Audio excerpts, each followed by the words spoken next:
I paused mid-combo, my thumb hovering over the controller's face buttons, as a burst of laughter drifted from the open bedroom door. The low growl of the boss fight on screen faded behind that sound, sharp and unfamiliar. I set the controller beside my half-empty beer and stood, the threadbare carpet brushing my ankles, a sour taste of cigarette smoke clinging to my nostrils as I crossed the room. A weak yellow lamp cast long shadows on the walls, the TV's blue glow pooled in the corners. My heart tapped a frantic rhythm in my ears, click click click, matching the pulse of the game HUD I'd just been trying to beat. I swallowed against the dry burn at the back of my throat and eased toward the doorway. She was there, silhouetted against the soft light, her head tipped back in laughter that didn't sound like ours. The cigarette in her hand glowed at the tip, embers drifting upward. Next to her on the nightstand lay my gift to her last Christmas, the small carved wooden game token, its edges smoothed and worn from countless evening sessions. It caught the lamp's glow, a silent witness at her elbow. My voice came out flat, more curious than angry, "Who's there?" She startled, dropping ash onto the duvet. Her chat window blinked on the laptop propped open in her lap, screen name SILVERSIREN, avatar pulsing in neon pink beside a stranger's. I didn't need to read his messages to know what was happening. I trusted our nightly raids together. I thought those late sessions were with me. The stranger's avatar name lit up again. I leaned into the frame, breathing in the bitter smoke. "Is that you in the game?" She batted ash into the tray and tucked the phone beneath her pillow. She opened her mouth but closed it again. I felt a hollow surge of dread. The mantel clock ticked behind me, each second now a countdown until I understood how far this had gone.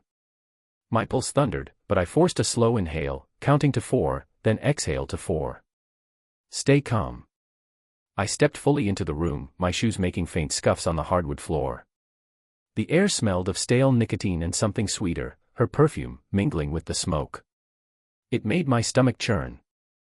I kept my tone even. I heard laughter.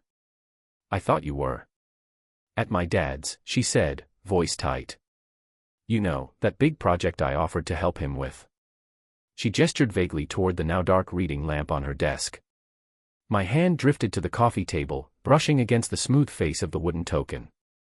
We'd chosen matching avatars, we'd shared passwords. I backed out of the room, snapping the door shut quietly behind me. In the living room, the game menu glowed on the screen, invitations awaiting both our usernames. I picked up the token, rolling it between my thumb and finger. Its carved edges, once a promise of partnership, now felt like the hinge of betrayal. I set it atop my open notebook, the one I used to track our shared schedules, and tapped the page, stranger laughter. Cigarette smoke. Chat window, SILVERSIREN. Evidence begins. I sank onto the couch, the TV's hum seeping into my bones. I pressed the token against my palm, tasting the bitter residue of smoke in my mouth. My mind raced. How long has he been here? When did this start? Yet beneath the shock, a cold determination coalesced. I wouldn't let panic guide me. I'd gather every fact, catalog every detail, and confront this with deliberate calm. The controller lay forgotten at my side, the boss fight unchallenged. Outside, the night deepened, and in the quiet hum of the console, I felt the first stirrings of resolve. This would be the beginning of proof, not a breakdown. And with that thought, I flipped open my notebook and wrote, in precise script, Part 1, Discovery. I remember the first time we tackled that DIY shelving project in the living room. Saturday morning sunlight spilled through the blinds as she steadied the stud finder against the wall. I measured twice and drilled once. She held the boards in place, her laughter echoing each time I jabbed the drill bit a little too enthusiastically. By lunchtime, we stood back to admire our handiwork, 3 sturdy shelves holding our photos, game trophies, and that carved wooden token we'd found at the crafts fair. It felt like our world, built together, one precise step at a time. In those early months, evenings were sacred. After dinner, we'd settle into co-op raids, me on the controller, her fingers dancing across the keyboard. We'd share victory high-fives when we downed a raid boss on our 10th attempt, and she'd reward us both with popcorn and a round of cold sodas. She'd lean into me on the couch, and I'd rest my cheek on her hair, thinking how perfect it all felt. But the first tremor came months ago, the night I tracked a late night, achievement unlocked, ping to 2:14 a.m., well after I'd gone to bed. I rolled out of the covers and checked my phone, her screen name lighting up my notifications, then vanishing. When I asked the next morning, she shrugged it off, just a glitch, I think. I swallowed my suspicion, trusting the ease of our routine. Then there was that PayPal charge, Guild Fund contribution, $25, dated 3 days ago. I peeked at the bank statement on her laptop. She'd logged in to transfer funds. She caught me, helping out my team, she said, smiling. I nodded, even as the charge nagged at me. I didn't know what Guild Fund she meant, but her tone convinced me it was innocent. One afternoon, I dropped by her friend Carla's house to return a borrowed cookbook. From behind the screen door, I heard hushed laughter and 2 voices, one familiar, one I didn't recognize.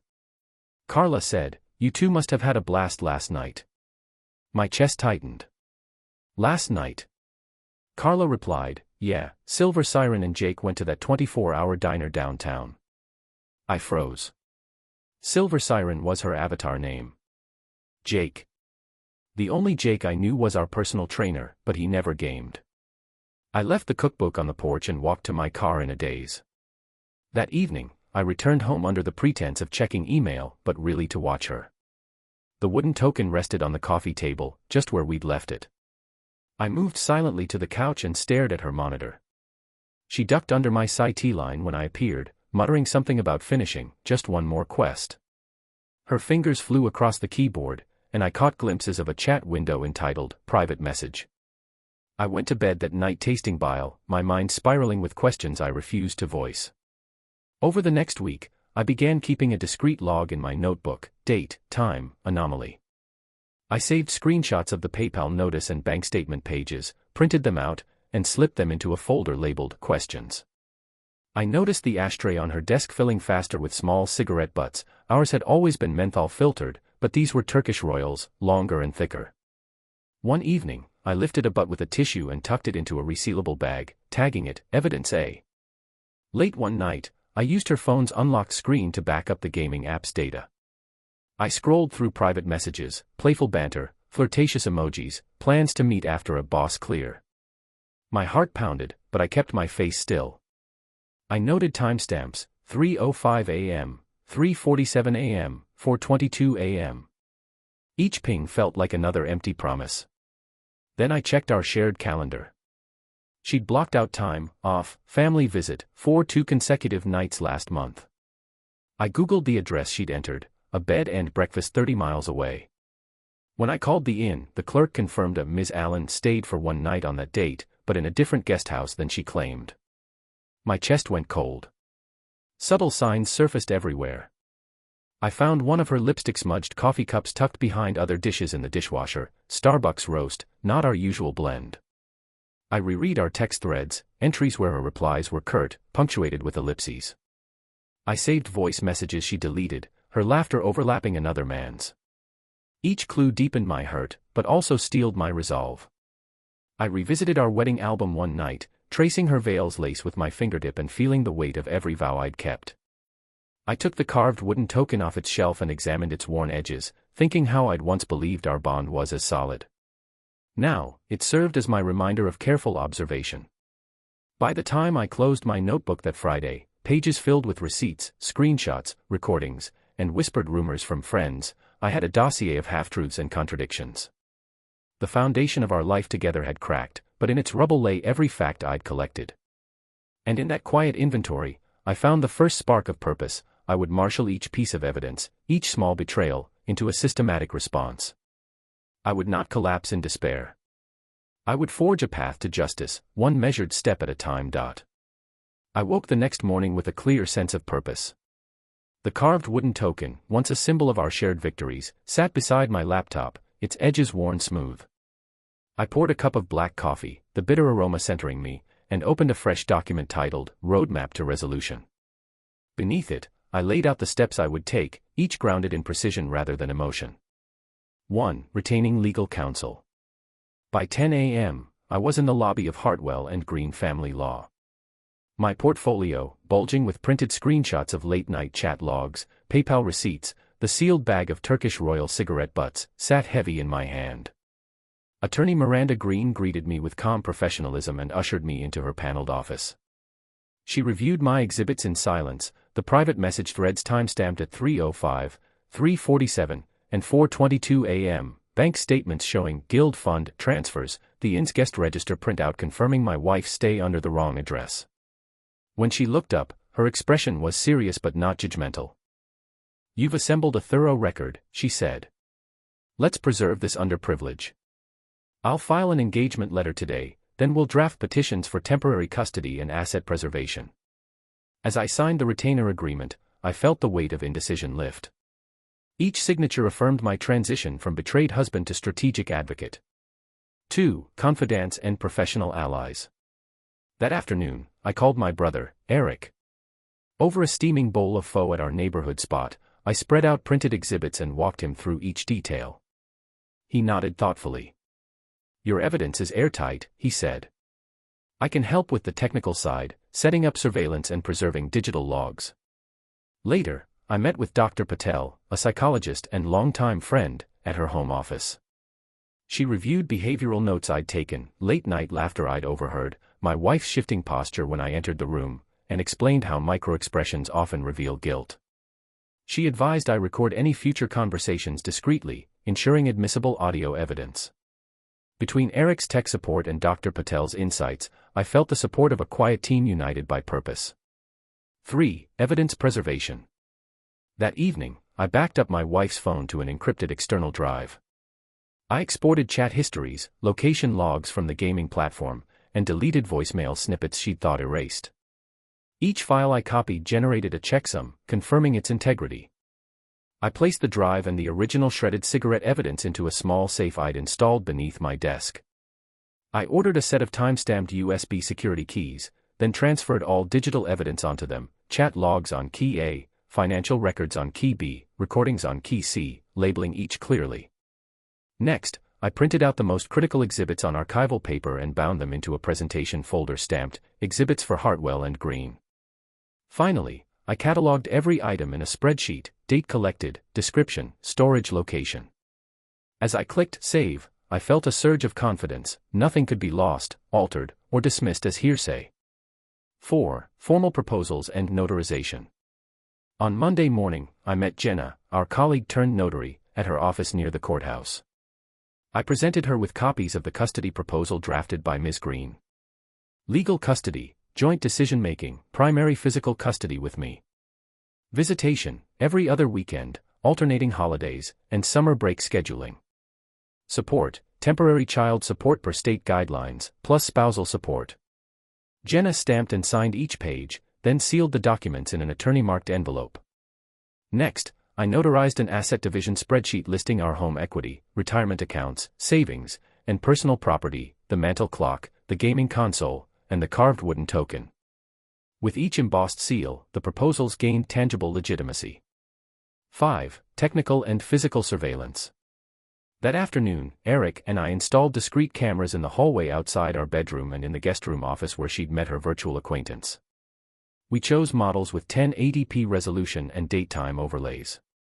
Eric routed the cables through the attic, out of sight, then tested the feeds on his tablet, crisp, real-time footage. I also positioned a compact voice recorder inside a decorative box on her desk, its microphone flush with the rim to capture any relevant conversation. Dr. Patel had cautioned me on microphone placement to avoid suspicion, and the box's low profile made it perfect.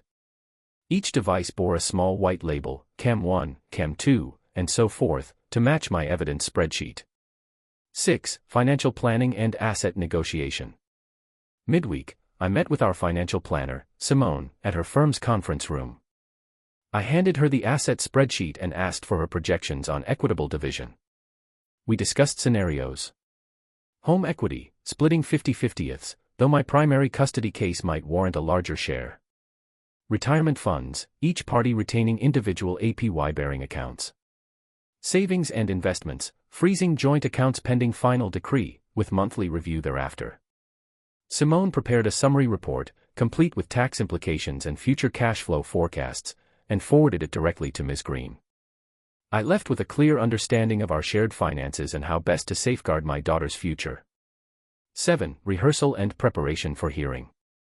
By Friday, My study resembled a war room, timelines taped to the walls, color-coded charts of chat log timestamps, and the carved wooden token framed above my laptop as a reminder of my purpose.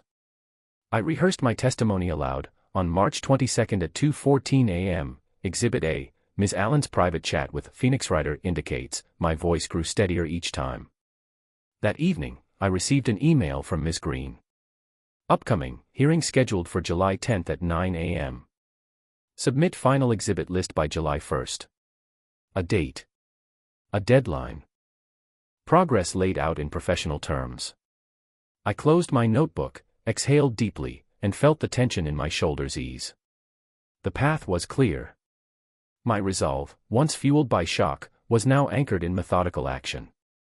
Each step, from legal counsel to surveillance installation, had fortified me for the confrontation ahead. And though betrayal still ached in my chest, it no longer left me adrift. It had become the foundation of a precise, unwavering pursuit of justice. I arrived at Hartwell and Green 15 minutes early, carrying my portfolio and the carved wooden token wrapped in a soft cloth. The late morning sun slanted through the blinds, casting striped shadows on the conference table. Attorney Green greeted me with a nod and invited us into the room. My wife entered with her lawyer, shoulders hunched, eyes downcast. I set the token in the center of the table, pulling back the cloth so its polished edges caught the light. Green opened the folder labeled Exhibits A, D.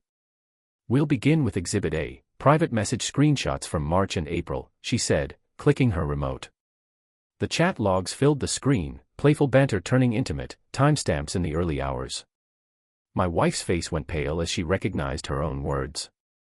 Exhibit B, Green continued, are the bank statement printouts showing significant transfers to a hotel for overnight stays. She slid the highlighted pages across the table.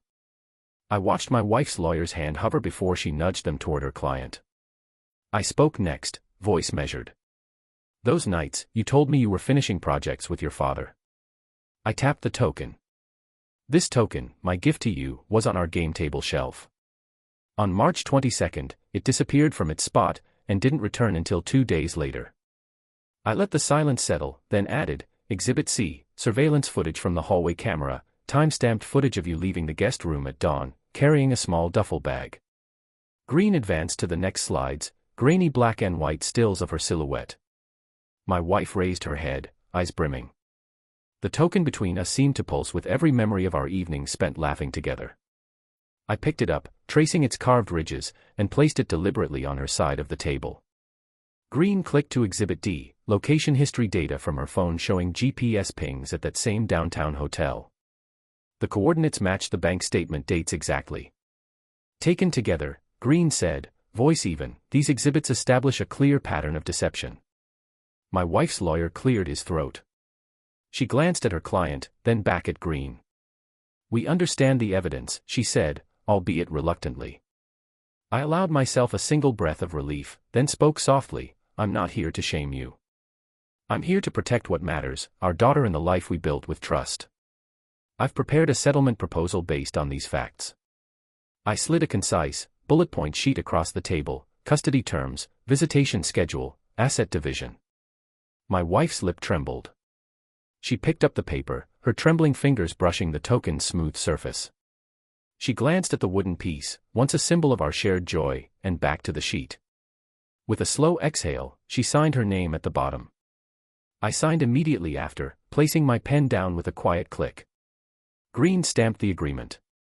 No tears from me, only the soft echo of the token tapping against the tabletop as I set it aside.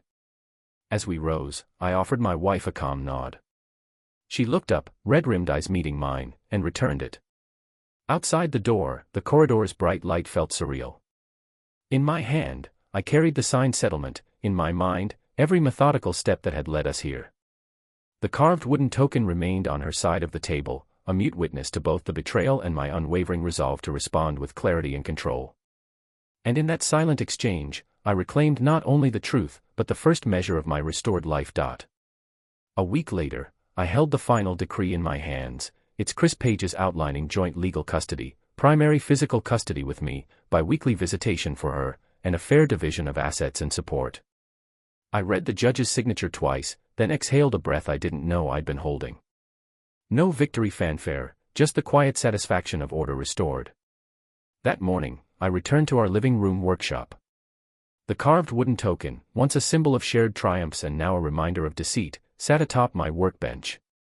I picked up chisels and sandpaper and began reshaping it into a small keepsake box. Each shaving of wood felt like reclaiming a fragment of my life, transforming a token of betrayal into a vessel for new memories. By afternoon, the box's lid fit snugly, its interior lined with soft felt. On Saturday evening, I hosted friends for a casual board game night, the very gatherings where my wife once joined. Tom and Marcus arrived first, bearing snacks and laughter. We played old favorites, and I noticed how the simple act of rolling dice and moving pieces could feel healing. My daughter watched from her chair, eyes bright, as I taught her the rules of a new game. When she high-fived me after her first win, I felt a warmth that eclipsed any legal victory. Sunday dawned mellow and bright. I brewed coffee, the rich aroma grounding me, and sat at the kitchen table with my daughter. Between sips, I told her about our plans for the week, library visits, bike rides, and our new weekend ritual, carving the date into the keepsake box after each adventure. She nodded solemnly, pressing her tiny hand to her heart in the way she'd learned to say, "I love you." It struck me how, despite everything, our bond had emerged stronger. That afternoon, I launched my blog, Logged Out and Moving Forward, with a post titled, From Fracture to Foundation. I shared concise guides on preserving evidence, crafting custody proposals, and leaning on a trusted support network. I wrote about the wooden token's transformation, inviting others to reforge their own symbols of resilience. Within hours, comments began to trickle in, messages of gratitude, stories of similar betrayals, and questions about legal steps. The virtual community I'd once feared had become a source of purpose. That evening, I placed the newly finished box on my desk beside a framed photo of my daughter's first birthday. Inside, I tucked her favorite ribbon and a small shell she'd found on a family beach trip. The wooden token, now concealed within, would remind me that even broken things can be reshaped into something beautiful and enduring. As dusk settled, I stood by the window, holding my daughter's hand. The streetlights flickered on, and a gentle breeze rustled the curtains.